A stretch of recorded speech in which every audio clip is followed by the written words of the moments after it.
We are losing our listening.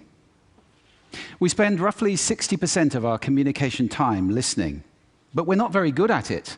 We retain just 25% of what we hear. Now, not you, not this talk, but that is generally true. Let's define listening as making meaning from sound. It's a mental process, and it's a process of extraction.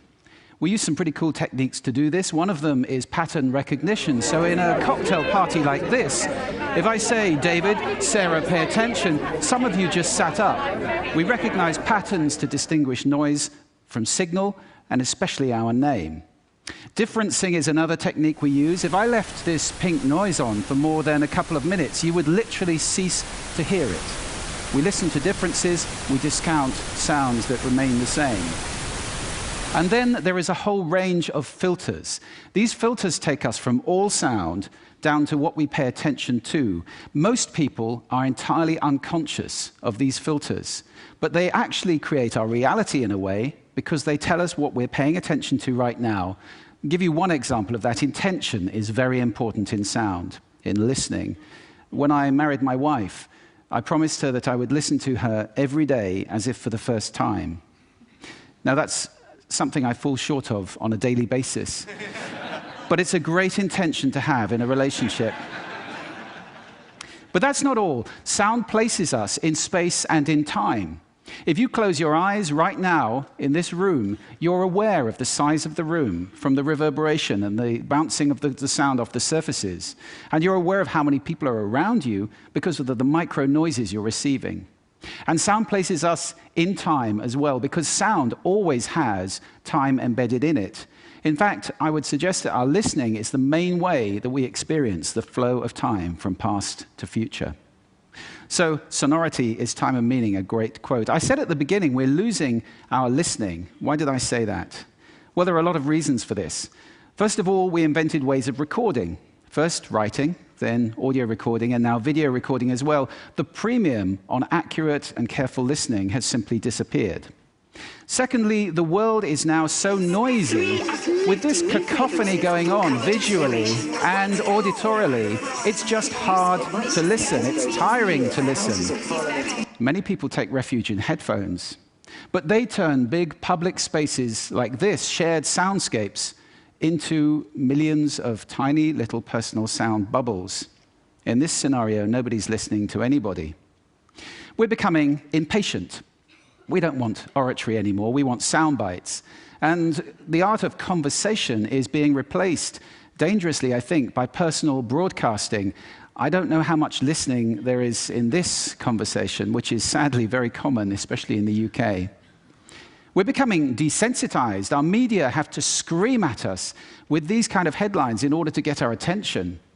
And that means it's harder for us to pay attention to the quiet, the subtle, the understated. This is a serious problem that we're losing our listening. This is not trivial. Because listening is our access to understanding. Conscious listening always creates understanding. And only without conscious listening can these things happen. A world where we don't listen to each other at all is a very scary place indeed. So I'd like to share with you 5 simple exercises, tools you can take away with you to improve your own conscious listening. Would you like that? Good. The first one is silence. Just 3 minutes a day of silence is a wonderful exercise to reset your ears and to recalibrate so that you can hear the quiet again. If you can't get absolute silence, go for quiet. That's absolutely fine. Second, I call this the mixer. So even if you're in a noisy environment like this, and we all spend a lot of time in places like this, listen in the coffee bar to how many channels of sound can I hear? How many individual channels in that mix am I listening to? You can do it in a beautiful place as well, like a lake. How many birds am I hearing? Where are they? Where are those ripples? It's a great exercise for improving the quality of your listening. Third, this exercise I call savoring, and this is a beautiful exercise. It's about enjoying mundane sounds. This, for example, is my tumble dryer. It's a waltz. 1, 2, 3, 1, 2, 3, 1, 2, 3. I love it. Or just try this one on for size.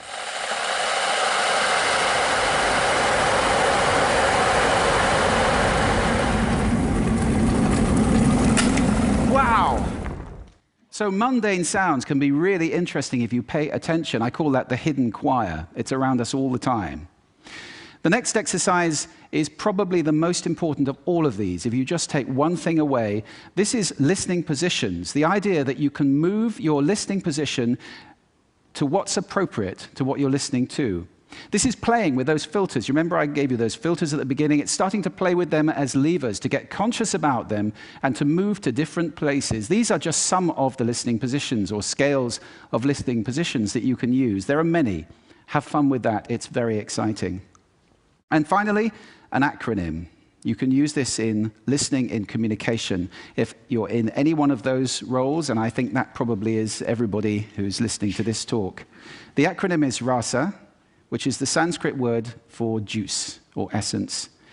And rasa stands for receive, which means pay attention to the person, appreciate, making little noises like, oh, okay. Summarize, the word so is very important in communication, and ask questions afterwards.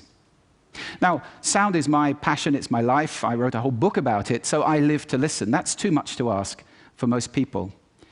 But I believe that every human being needs to listen consciously in order to live fully, connected in space and in time to the physical world around us, connected in understanding to each other, not to mention spiritually connected, because every spiritual path I know of has listening and contemplation at its heart. That's why we need to teach listening in our schools as a skill.